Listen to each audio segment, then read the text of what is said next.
Good evening, viewers, and welcome to the Tuesday's Regional News. Beginning with news from Trinidad and Tobago. A 32-year-old businessman is being treated for gunshot wounds after he was shot during an alleged kidnapping on Sunday. The incident took place between 10:50 a.m. and 1 p.m. Sunday. The ordeal began along El Carmen Road, St. Helena, when the businessman was at his establishment. A Nissan Selfie drove into the yard, and four masked men exited the car and confronted the 33-year-old and pushed him into the backseat of the vehicle and drove off. Eyewitnesses contacted the police, and officers from the Northern Division responded. The getaway car was spotted on the Church Hill Roosevelt Highway near Mossica, while the suspects allegedly opened fire on the lawmen and the police returned to see him. It was reported that the suspect drove onto Mossica Road and then towards Reichland Park of the Arima Old Road. However, while maneuvering along the Arima Old Road, they lost control and crashed into a gate. Police then stopped a short distance away and called on the suspects to surrender. The men instead continued to open fire at the police, all while retreating into the forested area of the roadway. The officers then heard screams coming from the car, and upon checking, they found the 33-year-old businessman bleeding from gunshot wounds. The body of a 2-year-old Florida boy who had been the subject of a frantic search after his mother was slain was found Friday in a lake in the jaws of an alligator, police said.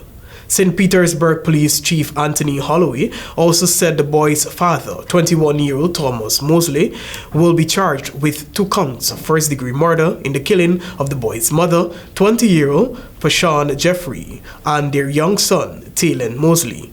Searchers, including dive teams and officers using drones, had been intensely looking for the boy since his mother's body was discovered in their apartment earlier last week, and he was nowhere to be found.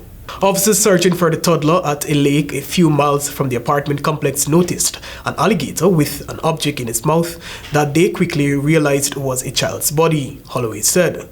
The officers fired shots at the reptile, which dropped the body. Jeffrey, who worked at a CVS store, and her son were last seen by family members around 5:20 p.m. Wednesday.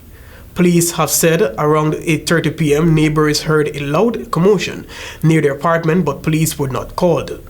The next day, Jeffrey's mother contacted the apartment complex property manager after not hearing from her daughter.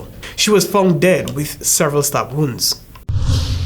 And finally, Colombian authorities plan to evacuate people living within 15 kilometers of the Nevado del Ruiz volcano, which is being monitored for a possible eruption, with more evacuations possible in the coming days.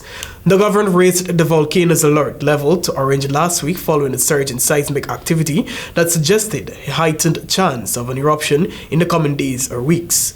The evacuations are preventative, the authorities said, as areas nearest the volcano have poor communication infrastructure, potentially making it difficult to contact some people quickly in the event of an eruption. 40 families in Caldas province will be evacuated first, authorities said, and 500 additional families may eventually be asked to do the same. The Nevado del Ruiz is a stratovolcano or composite volcano which straddles the border between Colombia's Tolima and Caldas provinces. Authorities are monitoring areas around rivers and those which could be prone to landslides in the case of an eruption, they said, and are shoring up roads that would be used for evacuations. Plans are also being made for evacuee shelters and for the transport of livestock and pets. That's all for tonight's regional news. I'm Joel Vo. Thanks for watching.